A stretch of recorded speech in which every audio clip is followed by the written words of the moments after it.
प्रणाम प्रभु जी। हाँ जी, प्रणाम। बोलिए, बोलिए। प्रभु जी, इसमें जानना था थोड़ा सा, ड्युअलिटी टू वननेस की जो हुँ, हुँ। यात्रा है, इसमें हम संसारिक जगत में जो हम ड्युअलिटी में होते हैं, तो आध्यात्मिक में भी उसी तरीके से फिर हम ड्युअलिटी में चले जाते हैं, तो उसमें वननेस में कैसे कन्वर्ट होंगे? थोड़ा सा इसका, एक तो इसकी व्याख्या हो जाए कि भी संसारिक में ड्युअलिटी किस प्रकार की होती है और वो हमें कैसे दिक्कत कर सकती है। देखो, कैसे है कि ड्युअलिटी यानी मैं और तू, है ना?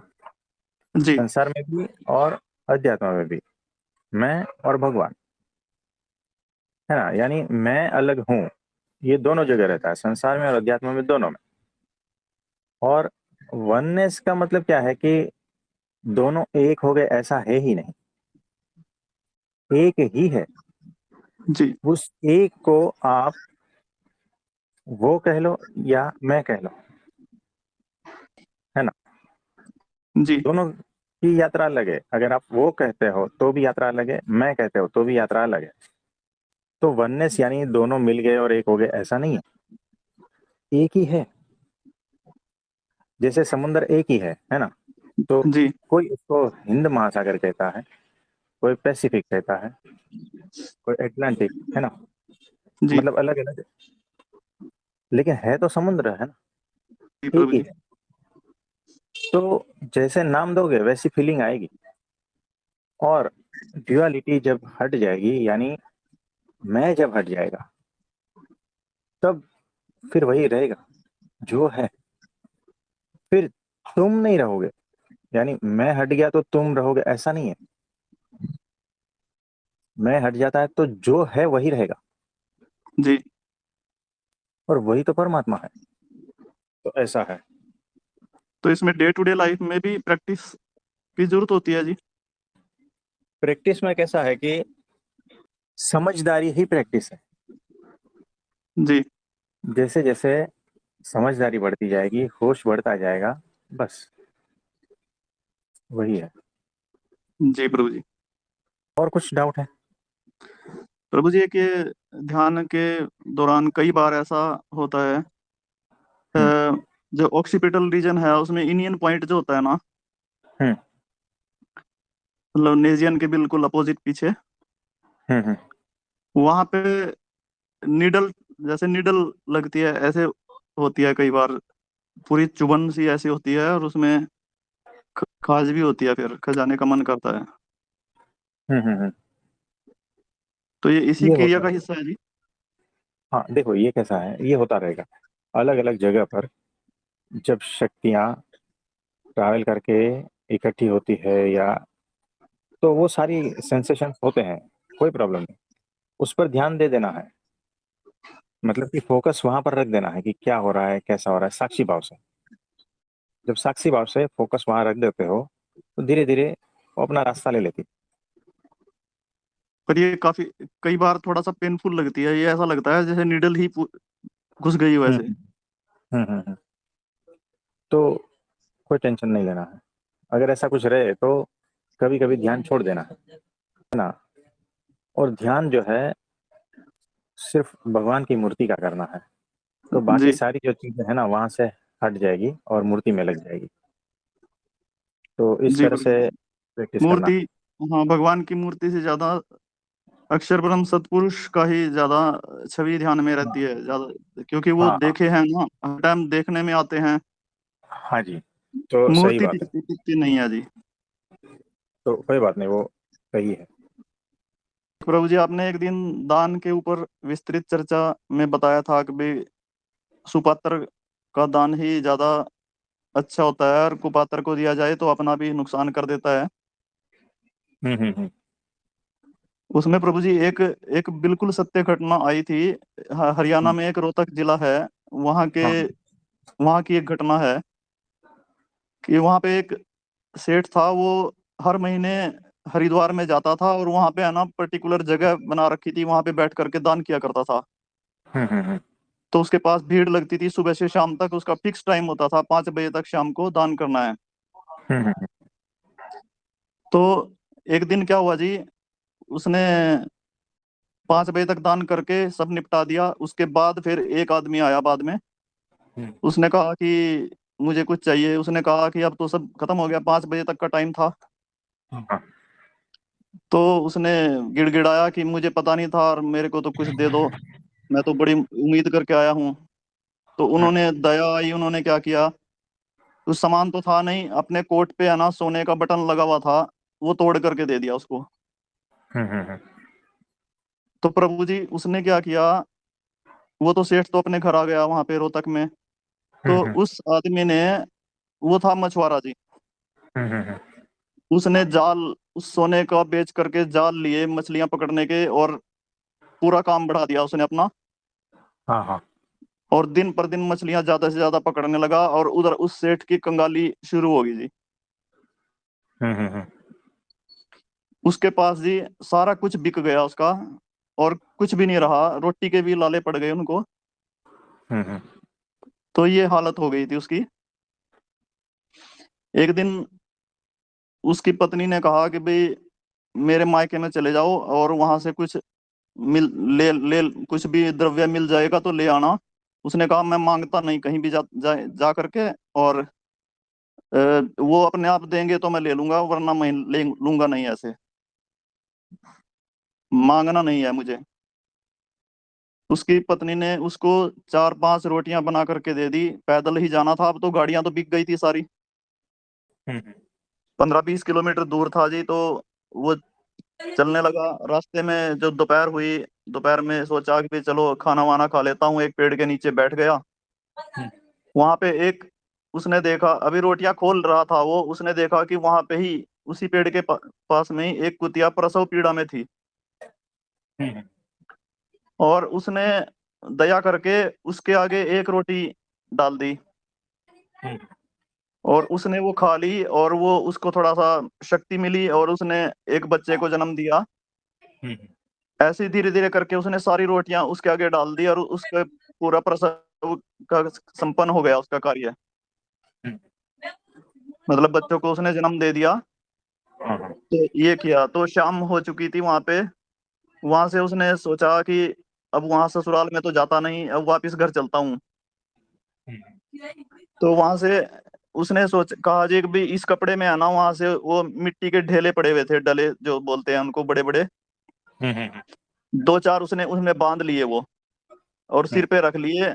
और सोचने लगा कि पत्नी जब पूछेगी कि मेरे मायके से क्या लेके आए हो, इनको फेंक हम्म, के मारूंगा कि ये लेके आया हूँ। हम्म, तो मन में ये सोचा कि भाई ये फेंक के मारूंगा कि भाई ये लाया तुम्हारे घर से। हम्म, तो वो चला गया। शाम को घर जैसे ही गया, पत्नी उत्सुकता से बाहर आई, बोली आ गए? बोला हाँ। बोली क्या दिया उन्होंने? उसने फेंक के मारे कमरे में अंदर उसको ऊपर से। और जैसे ही उसने नीचे फेंके वो, उसमें से है ना प्रभु जी इतनी देर में ही हीरे जवाहरात और ये मणियां माणिक ये सब निकल करके गिरे। मतलब वो मिट्टी के ढेले है ना, उनमें परिवर्तित हो गए। हाँ, हाँ, अपनी तरफ से तो मिट्टी के ढेले फेंक रहा था, लेकिन वो फेंकती है ना, वहां पे खन खन की आवाज आई, वहां पे है ना सारे हीरे जवाहरात और ये सब बन गए उनके। मतलब हीरे मोती और ये माणिक ये सब मणियां सब बिखर करके पड़े वहां पे, और रूम में पूरे चमक रहे थे वो। तो मतलब उनके दिन बदल गए। अब वो किस कारण से, तो उसकी गरीबी आई, और किस कारण से वो कितना काम किया उसने, उसी के कारण उसको ये सब हो गया उसके साथ चमत्कार। हम्म, तो ये उनके वंशज हैं वहां पे अभी, वो बताते हैं इस बात को कि भी हमारे हम्म, परदादा के साथ ऐसा हुआ था। बराबर। तो इससे जैसे आप बता रहे थे कि भी दान सुपात्र कुपात्र, ये बहुत क्लियर हुआ इससे कि भी ये सब कुछ कर सकता है। हाँ जी, तो बड़ी अद्भुत बात है। और कुछ कहना चाहते हैं? बस प्रभु जी। तो देखो, हमें पता नहीं है हमारा दान कहाँ जा रहा है ना? तो गलत जगह गया तो फिर उसका भी पाप जो है भुगतना पड़ता है। सही जगह पे जी। गया तो पुण्य इकट्ठा होता है। जी। तो ध्यान रखना होश पूर्वक, है ना? जी प्रभु जी। और किसी का कोई प्रश्न है तो बताइए। प्रणाम प्रभु जी। हाँ जी मुकेश भाई, बोलिए बोलिए। प्रभु जी, इससे ही रिलेटेड एक क्वेश्चन पूछना था हम्म। कि जैसे अभी हम लोग कौन से भी तीर्थ क्षेत्र पे जाते हैं या हम्म। रास्ते पे भी कहीं पर भी, और मोस्टली ट्रेन में तो ये होता ही रहता है कि कोई कुछ मांगता है, हम्म। तो यदि उस वक्त हमने नहीं दिया हम्म। कुछ, जैसे कभी कभी ऐसे होता है कि बूढ़ी औरत रहती है और वो पैसे मांगती रहती है कि 1 रुपया दो, हम्म। रुपया दे दो या कुछ खा, तो मैं कुछ खा लूंगी। और उस हम्म। वक्त यदि हमने पैसा नहीं दिए हम्म। और फिर उनके मन में जो भी कुछ आता है, तो हाँ। मतलब उनको बुरा लगा या मन में मन उसने सपोज कि गाली भी दे दी कि नहीं हम्म। दिया मुझे, या उनको दुख हुआ, तो उसका पाप हमें नहीं लगता है ना? देखो कैसा है कि वो हकीकत में है क्या नहीं, वो पता करना पड़ता है कि अगर प्रोफेशनल है तो उसके मन में कुछ नहीं होता है, वो सिर्फ मांगना रहता है, नहीं मांगेगा तो भी अच्छा, मांगेगा तो भी अच्छा, सबका भला, ऐसा सोचते वो लोग, है ना। कोई देता है तो भी, नहीं देता है तो भी ठीक है, वैसा रहता है। हकीकत में जो जो जेन्युइन है, नीडी है ना, वो पता चल जाता है। तो उसको जो है अपने हिसाब से जो भी है मदद करना है वो कर सकते हो, है ना। जी प्रभु जी। एक- प्रभु जी, वही पूछ रहा था कि यदि ट्रेन में वगैरह कुछ रहते हैं ना पैसे हम्म। मांगने वाले या रास्ते पे मिलते हैं, तो उसके रिलेटेड मैं पूछ रहा था कि उनको तो देने देखो हैं जो रोज या वाले हैं नहीं। ना, जो रोज वाले हैं ना, उसको आदत हो गई है ना, तो जो जेन्युइन है ना उसकी मदद कर देना, ठीक है। जी प्रभु जी। तो 1-2 रुपये देने में कोई प्रॉब्लम नहीं है ना। जी, लेकिन तो प्रभु ऐसा। जी, इसमें एक है कि यदि कोई बूढ़ा है और कोई बूढ़ी औरत आ गई और हमने 1-2 रुपया उनको दे दिए, हम्म। लेकिन हमें तो पता नहीं है ना कि उस 1-2 रुपये का वो क्या करने वाले हैं। यदि बाद हमको में पता उन्होंने नहीं। जाके कुछ तंबाकू बीड़ी सिगरेट ले लिया, तो उसका पाप तो लगेगा ही ना। तो इससे हाँ अच्छा यदि वो हम किसी को ही कुछ नहीं दिए, तो फिर हाँ, इससे कुछ मतलब हमें पाप वगैरह ऐसा कुछ नहीं लगता है ना, कि नहीं किसी कुछ को नहीं ही नहीं लगता, दिया। तो कुछ नहीं लगता है। तो देखो कैसा है, लेकिन आपकी आदत बिगड़ जाएगी, न देने की आदत हो जाएगी, है ना। तो जी ये भी प्रभु जी। ध्यान रखना है, थोड़ा होश पूर्वक समझदारी पूर्वक दे देना है, ठीक है। और कैसा है कि आप प्रगट भगवान से जुड़े हो, तो आपका कोई दान भी लेगा ना, तो भी उसका कल्याण हो जाएगा, चाहे वो कैसे भी रास्ते पे खर्च करे। आप समझे। जी प्रभु जी। तो ये है, आपका कुछ नहीं बिगड़ेगा, क्योंकि आप जो है प्रगट भगवान के संपर्क में हो। जी प्रभु जी। तो इसीलिए आपके दान से उनका कल्याण हो जाएगा, चाहे वो कैसा भी खर्च करे। आप समझे। जी जी प्रभु जी। और आप इसमें मैं आज्ञा में हो मतलब तो, हाँ, तो अक्षर ब्रह्म सत्पुरुष की आज्ञा में हो तो आपको कोई कर्म बंधन नहीं होता। जी प्रभु जी। हम्म। मतलब प्रभु जी, यही हुआ ना कि हमने तो अच्छे मन से दिया है, ना हाँ। कि ये सब चीज़ खरीदने के लिए, और उन्होंने वो कर दिया है, हाँ। तो इससे कर्म बंधन नहीं होगा। हम्म। जी प्रभु जी। तो वो तो ठीक है, वो तो हर किसी पे अप्लाई होता है, लेकिन सबसे बड़ी बात यह है कि प्रगट भगवान का संबंध आपको है, इसीलिए आपका दान कोई लेता है और वो जिस हिसाब से खर्च करना चाहता है कोई बात नहीं, लेकिन उसका कल्याण हो जाएगा। आप समझे। जी प्रभु जी। अब अब सब स्पष्ट हो गया प्रभु जी, हम्म। और जो एक यानी टेंशन था वो भी खत्म हो गया कि कैसे यानी होगा, क्या आप होगा। आप ऐसा सोच रहे हो ना कि हमने तो अच्छे मन से दिया था और वो फिर ऐसा करे वैसा, यहाँ पर मन बन का कुछ नहीं चलता, क्योंकि प्रगट भगवान के आश्रय हो आप, इसीलिए वो सारी थियरी उड़ जाती है पहले वाली, है ना। जी प्रभु जी। तो ये लो 5 रुपया, आपका भी कल्याण। आप समझे।